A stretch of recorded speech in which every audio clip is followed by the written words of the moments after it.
Selamat pagi para sahabat-sahabat di mana saja berada. Kita ketemu lagi bersama saya di channel Anak Medan Bersuara. Baik teman-teman, sebelum saya mulai kita singgung dulu mengenai perihal channel-channel para sahabat-sahabat kita yang mungkin berseberangan ya. Jadi saya hanya mengingatkan kepada teman-teman para subscriber, para pemirsa, para penonton di mana saja berada, dari Sabang sampai Merauke, dari Pulau Miangas hingga Pulau Rote. Ini dia adalah saya tampilkan fotonya ya. Ini channelnya Parbella. Memang saya lihat dan saya perhatikan, beliau itu membuat satu konten yang bernuansa dialek Batak. Dan ketika komedian atau mungkin nuansanya lawak, sesuai dengan pace-nya dan sesuai dengan penampilannya, dia bisa menyatukan sehingga ini membuat orang menjadi tertawa dan terpingkal-pingkal. Terlebih dia memberikan ketika dia berkomitmen, bersuara, berkomentar, di akhir itu ada tepuk tangan, bahkan ada istilahnya membuat suasana itu menjadi riuh gitu ya. Jadi perihal tentang bagaimana dia kontra atau pro terhadap seseorang itu haknya, karena pemerintah sudah menjamin setiap warga negara berhak untuk memberikan saran, memberikan kritik, atau undang-undang sudah menjamin. Jadi buat teman-teman, silakan aja, biarlah masyarakat yang menilai bagaimana sebenarnya dan apa yang terjadi. Tapi intinya, kita tetap berkomitmen untuk selalu mengawasi dan mengontrol serta membongkar habis kebohongan melalui data-data yang ada. Bukan komitmen, bukan narasi, tetapi melalui data-data, baik data-data elektronik atau teknologi saat ini. Begitu juga perihal tentang channel yang lain ya. Ini ada juga channel yang menyinggung ijazahnya milik Rismon Sianipar yang berasal dari Jepang. Dan anehnya setelah saya selidiki, dia tidak berani mengucap atau mengatakan dengan suara vokal sendiri. Oke, nggak ada masalah. Dan dia tidak juga menunjukkan wajahnya. Ya, padahal seorang konten kreator biasanya itu menunjukkan wajah yang minimal di foto atau di foto YouTube kita. Tapi oke lah. Namun teman-teman, beliau ini hanya narasi, tidak berdasarkan bukti. Ya, jadi saudara Rismon, kalaulah memang mengatakan bahwasanya dia salah satu tamatan dan pemegang ijazah dari Jepang dengan mengatakan universitasnya, mungkin Jepang pasti cepat akan bertindak dan melakukan klarifikasi kalau memang tidak benar. Karena Jepang bukan sama dengan Indonesia. Artinya lebih telaten dan lebih profesional kehidupan mereka, dan mereka juga mempunyai sesuatu yang memang tidak sembarangan diberikan kepada orang yang betul-betul ahli atau memang yang tidak ahli. Bukan seperti negara Konoha. Bayangkan ijazah seperti pengakuan para pelaku membuat ijazah bisa asli, bisa aspal. Dan baru-baru ini kita lihat seorang misterius melakukan penelitian. Mau tahu beritanya? Tapi kita intro dulu.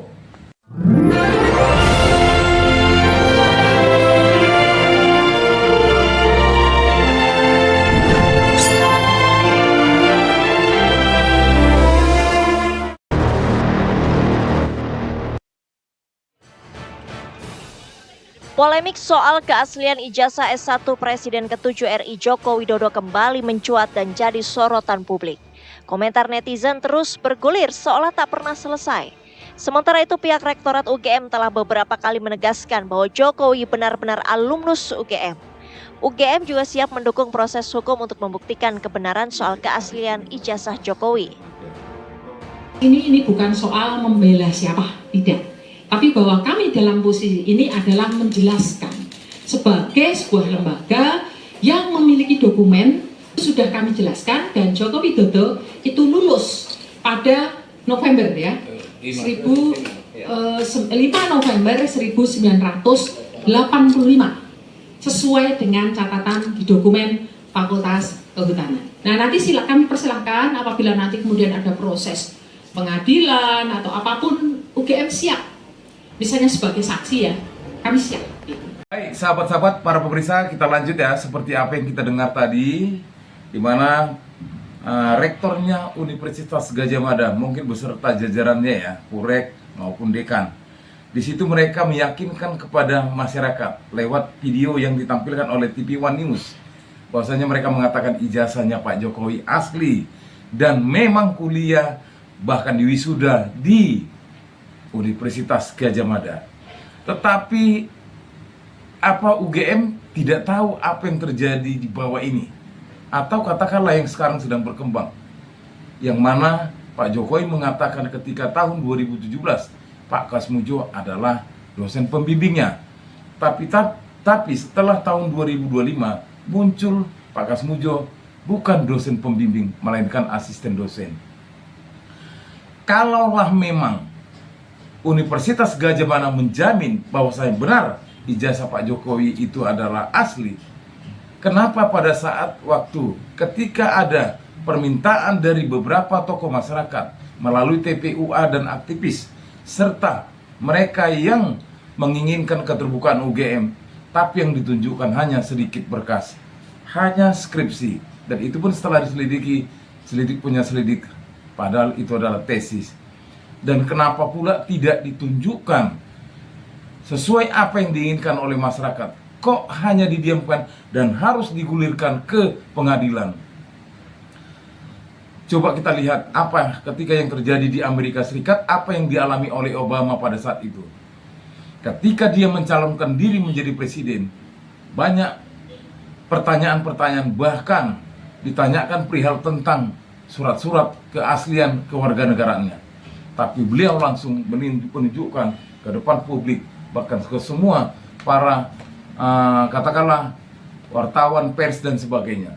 Tapi kita kok aneh, kok malah pengadilan yang harus punya wewenang untuk menunjukkan. Tapi okelah, kita hanya sebatas seperti apa yang dikatakan oleh Rektor UGM tadi, bahwasanya ijazahnya asli milik Pak Jokowi. Tapi satu demi satu bermunculan, mulai dari hasil penelitian saudara Rismond, Roy Suryo, dan beberapa lainnya, muncul lagi seseorang peneliti misterius, dan bukan main-main. Beliau mengatakan apa yang seharusnya kita ketahui melalui lewat belangko, bukan tulisan, bukan abjad, bukan Time New Roman, bukan tinta, dan bukan stempel, tapi belangko atau plakat master pencetakan belangko yang ada di Universitas Gadjah Mada. Coba kita review kembali apa yang dikatakan oleh sang misterius tersebut. Jadi dari ini saya bisa bilang bahwa saya bisa memastikan bahwa ijazah 1120 dicetak, ditulis menggunakan belangko ijazah yang diproduksi berbeda dengan ijazah nomor 1115 dan berbeda dengan belangko yang dicetak dengan belangko di ijazah 1117. Oke. Belangkonya yang berbeda. Iya, kami tidak menganalisa isi ya, kami menganalisa belangko karena saya percetakan. Iya. Jadi yang saya pisahkan adalah, yang saya bedakan, yang saya komparasi adalah belangko. Oke, jadi kalau sepanjang penggunaan belangko yang berbeda, Anda firm ya, berapa persen tuh? 100%. Nah, bagaimana sahabat-sahabat? Kita nggak tahu lucu-lucu ya, dan kita nggak perlu ya hura-hura atau apalah. Kita hanya perlu data autentik, data yang ada, baru kita berbicara narasi.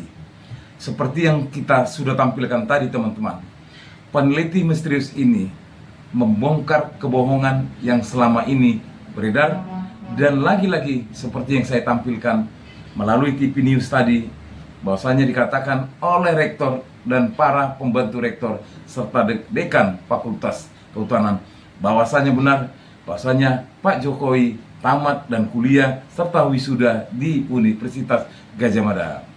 Namun itu bisa diucapkan, tapi pembuktian data-data elektronik dan data-data yang lain tidak bisa dibohongi. Seperti apa kata sang misterius ini? Misterius peneliti ini ya, dia sudah membeberkan perbedaan-perbedaan melalui belangko. Jadi bukan tulisan lagi teman-teman, stempel, tulisan, tanda tangan, ini belangko. Belangko adalah barang bukti yang tidak bisa dilakukan pembodohan. Makanya kenapa Rismon selalu berusaha untuk melakukan tes karbon pada belangko tersebut. Di situ bisa tahu pasti usianya belangko tersebut tercetak tahun berapa. Gak main-main, peneliti misterius yang bukan juga sembarangan, yang punya kemarin sudah diberitahukan ya di upload video saya yang pertama, bahwasanya sang misterius tersebut adalah mempunyai juga sarjana dan sesuai dengan jurusan yang dia pegang. Dan kebetulan dia mahir dan pernah mempunyai usaha percetakan. Jadi dia membicarakan tentang perihal belangko dari beberapa ijazah yang sudah dibandingkannya. 1115, 1117, dan 1120. Dia tidak memberitahu nama dan tidak mengatakan asli atau tidak, tapi tidak identik dengan yang lain. Paham kan? Dan lagi-lagi si peneliti misterius melanjutkan apa yang didapatnya ya. Dengan kasat mata kita bisa melihat, ternyata lain juga. Mau tahu gimana selanjutnya? Ikutin Anak Medan Bersuara berdasarkan fakta dan data. Sebentar teman-teman. 115, 1117 dan 1120 udah beda tuh. Kalau lo pakai alat software itu lambangnya berbeda. Daunnya berbeda, kelopaknya berbeda. Tulisan Gajah Mada di lingkaran logo itu juga berbeda. Jadi bisa tidak hanya 10, itu kan baru satu huruf N dengan kelopak ya, ujung kelopak ya. Itu salah satu saja menunjukkan bahwa memang 1120 beda dengan 115 dan beda dengan itu baru satu huruf. Kalau kita kalau kita ada ratusan huruf. Kalau kita simpulkan ya, ini kalau 1120 ini kaki A-nya itu keluar gitu ya. Ya. Kalau 1117 dan 1115 kaki A-nya masih di dalam di dalam lambang Gajah Mada ini ya. Oh, iya betul. Dan ini kasat mata ya kelihatannya. Iya, makanya saya bilang itu visual comparison itu. Ya. Orang buta huruf pun memahami. Tapi kalau yang digital kayak Rosuryo, kayak Rismon itu ya harus orang sekolah dulu baru memahami. Yang IQ-nya pas-pasan nggak nangkep itu. Tapi kalau ini IQ 80 juga nangkep ini. Kira-kira begitu. Tapi saya tidak bicara asli dan tidak aslinya. Ini adalah ijazah-ijazah yang memang Anda teliti ya? Memang? Ya, betul sama ini. Sama ya? Jadi bukan ijazah yang lain ya? Bukan, ini ijazah ini. Dan itu tidak hanya itu ya, kalau kita lihat huruf, itu kan huruf A ya. Huruf N-nya pun lain ya. Itu yang satu menyentuh kelopak bawah, yang satu kan di atas tuh. Yang 120 huruf N-nya kan agak lebih tinggi daripada huruf N ya. Huruf N-nya juga gitu ya. Jadi huruf N belum huruf S ya. Huruf S itu bisa satu baris tulisan saja. Sarjana kehutanan itu bisa ada 10 perbedaan.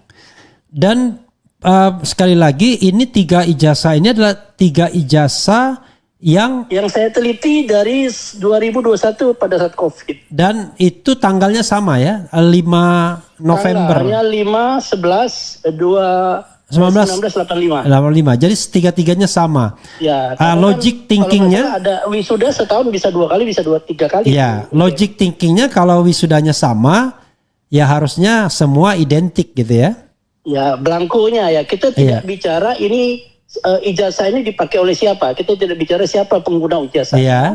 Yang kita pakai adalah belangkonya. Ini namanya kan nggak ada nih, ijazah siapa kan nggak ada namanya kan. Iya. Nanti kalau kita analisa adalah buang namanya, kita lihat belangkonya saja. I see. Itu. Iya, kalau kelihatan benar ya di sini yang berbeda memang di yang tengah ya. Kebetulan 1120 di tengah. Dan di tengahnya itu ya huruf N-nya naik ke atas ya, kayak tengah. Kemudian A-nya keluar. Sementara tapi sekali lagi saya ingin diyakinkan ini dia nggak aneh ya. Orang yang mengupload ini tidak mengubah apa-apa ya, tidak mengubah ya. Enggak ya. Bung Refli, kalau orang percetakan itu kan Bung Refli lihat ya, logo UGM itu kan ada garis itu kan. Iya. Itu garis-garis itu kalau pakai aplikasi itu ditumpuk, itu tidak menumpuk kalau dia berbeda master. Itu akan ada sebetulnya kalau pakai komputer digital bisa ribuan beda titik yang berbeda. Kalau pakai aplikasi pemisahan ya yang digital gitu. Let's say misalnya 1120 ini ingin menyamakan dengan 1117 dan 1115. Mungkin nggak diedit gitu ya? Jadi barangnya udah ada di masyarakat gimana? Ya. Kalau yang diedit baru artinya dia bukan yang 1120 aksen namanya kan? Nggak, maksud saya secara teknologi bisa nggak ngedit sama persis tuh? Susah juga ya? Nggak bisa. Iya. Kalaupun dia difoto, kemudian fotonya dijadikan master baru, itu pun sudah turun grade-nya. I see. Karena cetakan dari master dengan cetakan dari master kedua, master ketiga turun. Kecuali kalau manual ya, kan cetakan manual. Kalau digital memang cetakan pertama dengan cetakan yang ke 1 miliar itu sama persis. Itu bedanya digital dengan analog. Kalau Bung Refli lihat ya rekaman dulu, kan dulu musik-musik itu adanya di tip ya. Iya. Di kaset ya. Iya. Itu kan ada jual kaset bajakan. Itu kaset bajakan itu turunan pertama, turunan kedua turun sekian persen, turunan ketiga turun sekian persen. Oke, makanya dibilang kalau misalnya KW itu ada KW 1, KW 2 gitu. KW 2, KW 3. Iya. Tapi kalau digital, rekaman pertama dengan rekaman ke 10 miliar itu identik. Oke. Karena digital itu hanya terdiri dari angka 1 dan angka 0 ya. Oke. Itu kalaupun berbeda paling gambar warnanya doang ya. Ya, kalau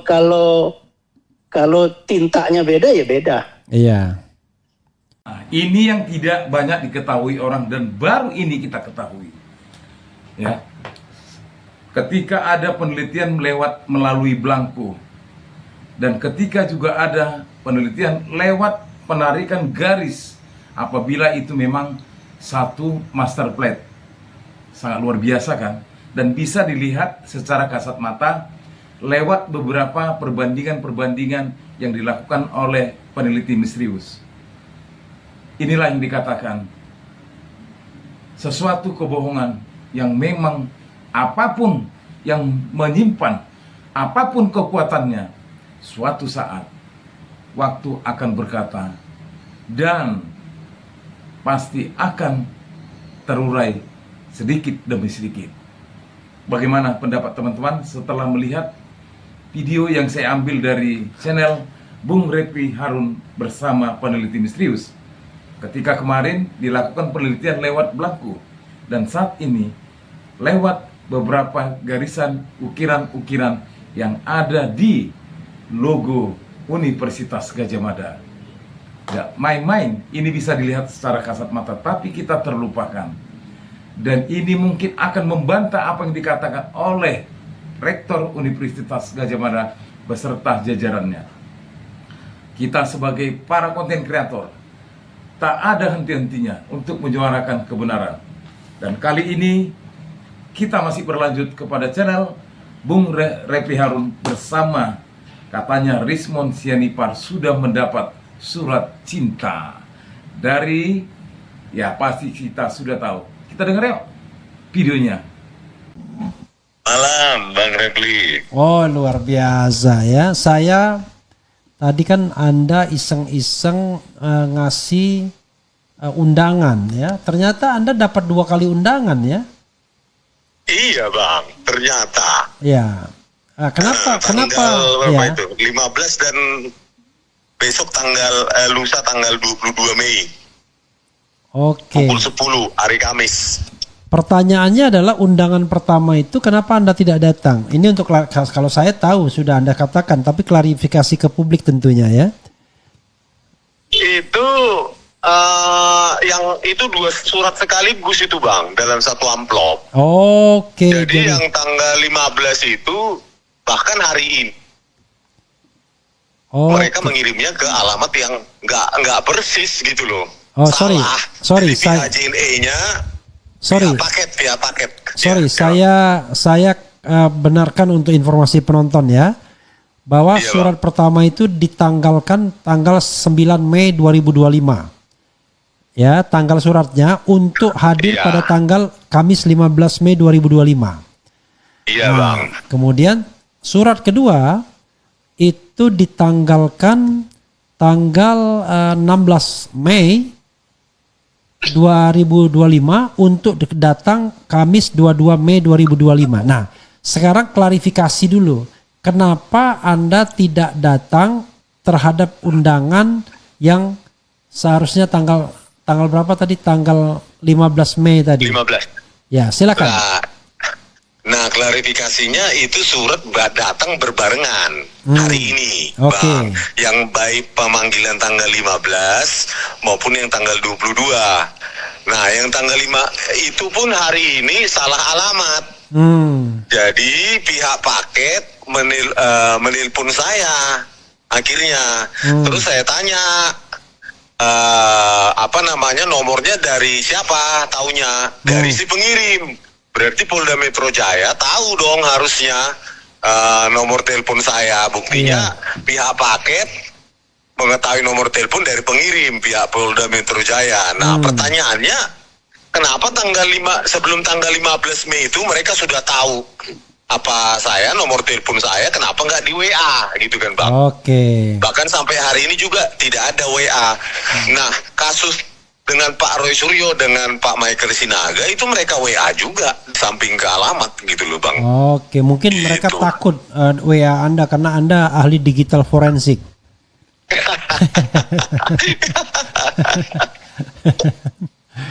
Jadi intinya adalah Anda tidak mangkir gitu ya. Nggak tahu ada pemanggilan itu. Hari ini pun salah alamatnya gitu loh, Bang. Jadi saya minta supaya datang sore ini juga, bukan besok gitu loh, Bang, ke pihak paketnya. Nah, itulah isi suratnya. Anda mendapatkan surat itu di alamat di mana? Di rumah, tapi rumahnya alamatnya nggak sesuai, Bang. Maksudnya rumah Anda yang di Jogja, yang di apa? Bukan, Bang, di Siantar. Di Siantar. Iya, Pematang Siantar. Nah, lalu bisa Anda Anda nggak dapat fisiknya ya, cuma difotokan orang ya? Iya, difotokan orang tua, Bang, kebetulan di rumah. Iya, Bang. Anda baik sekali ya. Biasanya orang kalau mau mangkir panggilan itu adalah alamatnya tidak sesuai gitu kan. Anda malah pengen dipanggil. Nah, sekarang Anda mau dari mana, mau kemana? Saya, Bang. Iya. Saya sudah tadi dari saya kasih tahu. Pokoknya sekarang malam ini sudah di Jakarta gitu, Bang. Anda nggak perlu kasih tahu dari mana kemana, tapi maksud saya, Bang. Anda sudah di Jakarta. Iya, Bang. Malam ini baru nyampe. Panggilannya baru Kamis. Iya, tapi besok kayaknya ke kantornya Bang Abraham Samad berkumpul dengan para lawyer gitu, Bang. Jam berapa? Besok jam 10 pagi sih rencananya, Bang. Sorry. Saya seharusnya nggak saya tanyakan. Oke. Artinya Anda butuh persiapan sebelum ini ya? Iyalah, Bang, masukan-masukan dari lawyer, para pengacara gitu, Bang. Kalau dengar pemberitaannya Anda nggak sulit ya? Kalau saya baca di sini ya, Anda sama undangannya itu dimintain klarifikasi terhadap locus delicti. Kalau istilah locus delicti tahu kan ya? Iya, tempat ya, Bang ya. Ya, locus delicti ya, tempat terjadinya perkara atau delik atau kejadian. Itu locus delictinya Jakarta Selatan.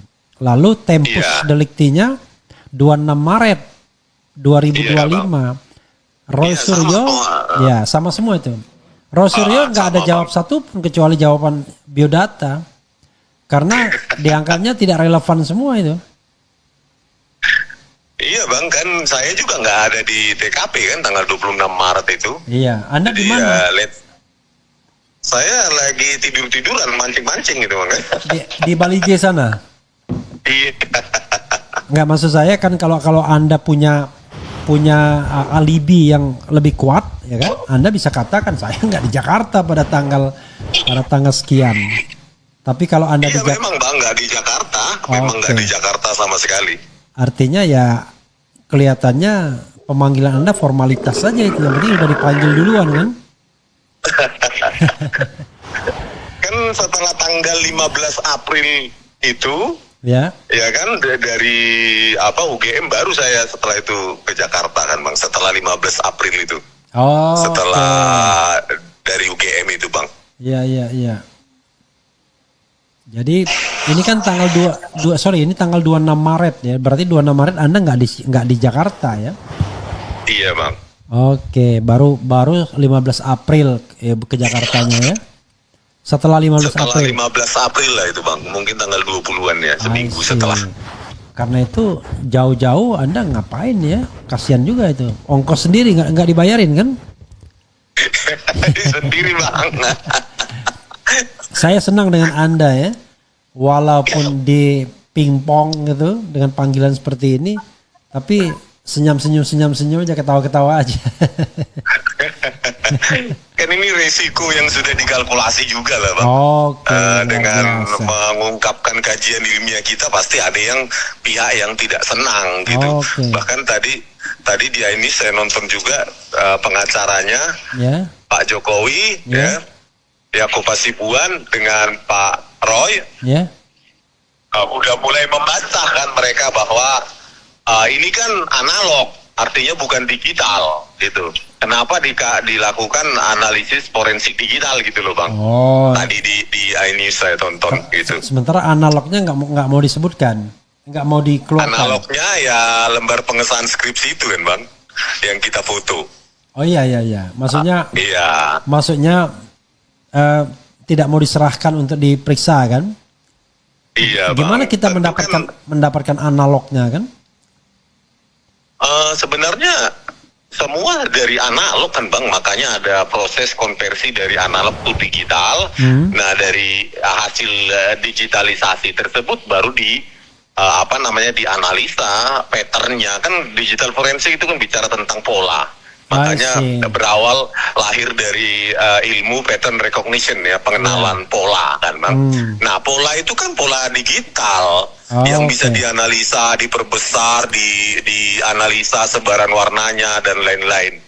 Kalau alasan analog nggak bisa dianalisa secara digital forensik, bagaimana dengan sidik jari kita?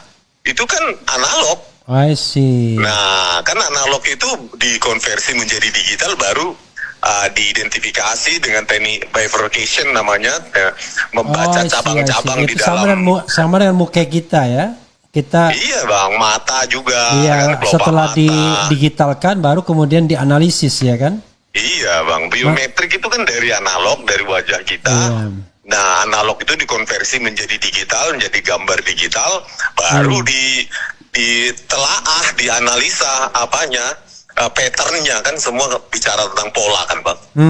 Begitu Bang, itu gampang sekali sih dibantah kalau itu. Iya sih ya. Sahabat-sahabat, video terakhir ini ketika ada pembicaraan antara Bung Refli Harun bersama sahabat kita Rismond Sianipar. Dari awal sampai akhir begitu memang sangat luar biasa. Ketika dia mendapatkan surat cinta yang bukan dia alamatnya, bahkan dia masih mengatakan saya siap untuk dipanggil. Hebat, wonderful. Namun di saat ketika Bung Refli Harun bertanya tentang spesifik perihal tentang ketika saudara Rismond menyinggung acara di iNews TV, ada pembicara dari Roy Suryo bersama dengan tim kuasa hukumnya Pak Jokowi, Yaakob Hasibuan, ketika menyinggung analog. Dan Rismond menjawab begitu sangat luar biasa.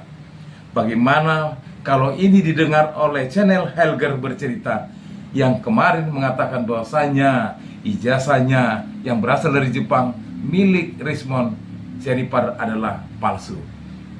Kalaulah memang kita tidak memiliki intelektual serta pengetahuan, kita tidak akan bisa berkata-kata, menjelaskan dari awal hingga akhir. Apalagi kalau itu adalah penelitian kita, atau memang jurusan kita, atau keahlian kita. Bukan seperti kawan sebelah menyatakan dosen pembimbing juga salah, menyatakan fakultas juga salah.